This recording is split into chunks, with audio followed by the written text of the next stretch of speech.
Dans ces congélateurs de l'école vétérinaire de Toulouse, les échantillons sont à manipuler avec précaution, et pour cause. Il s'agit de prélèvements effectués sur des animaux atteints des virus de type influenza, mieux connus sous le nom de grippe aviaire. Le virologue Jean-Luc Guérin et son équipe étudient de près les mécanismes de propagation de ces virus qui frappent principalement les oiseaux. Très évolutifs, ils nécessitent de circonscrire les foyers infectieux pour éviter leur propagation et leur évolution, qui pourrait conduire à un franchissement de la barrière des espèces et à un risque de transmission à l'homme. Les mutations successives depuis la souche H5N1, apparue dans les années 90 en Asie, ont abouti en 2017 à la propagation du virus H5N8 en Europe, avec plus de 500 foyers contaminés en France. Les filières avicoles françaises, et en particulier dans le sud-ouest, ont connu coup sur coup en fait 2 épisodes avec 2 virus ou groupes de virus qui sont complètement différents et qui, de manière cumulée, ont entraîné des pertes directes par la mortalité, par les abattages, par des blocages commerciaux, le préjudice économique qui se chiffre à plusieurs centaines de millions d'euros, qui justifie à lui seul qu'on mette en œuvre des actions de recherche et d'accompagnement pour comprendre ce qui s'est passé et pour faire en sorte que ça ne puisse plus se reproduire. Pour étudier les capacités d'adaptation et d'évolution de ces virus, les scientifiques doivent les isoler à partir des prélèvements de terrain.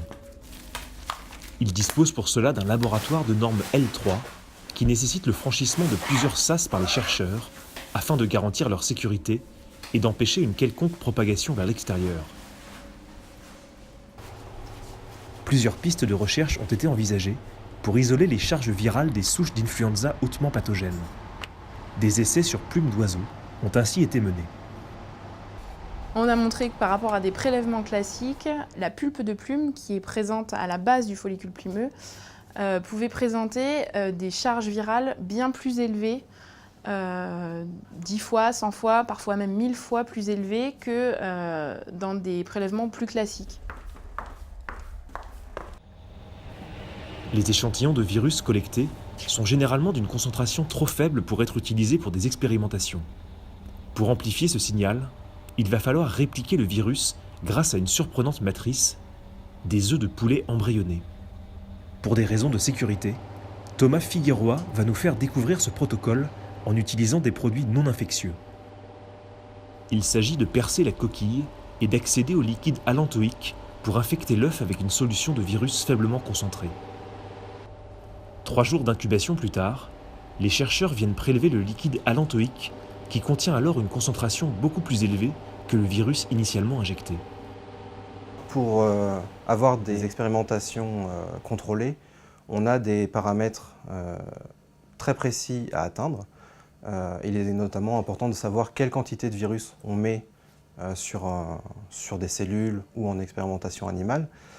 Et généralement, les virus qu'on obtient de terrain, en plus d'être faiblement concentrés, sont tous à des niveaux de concentration très différents. Donc là, ça nous permet d'avoir une grande quantité de virus qui permet de faire une grande quantité de manipulation et aussi de niveler, de normaliser notre concentration en virus pour être le plus reproductible possible entre 2 expérimentations. En faisant varier les paramètres des expériences à partir d'un virus recréé et donc connu, les scientifiques vont pouvoir explorer les mécanismes de propagation et de transmission sur les populations d'oiseaux.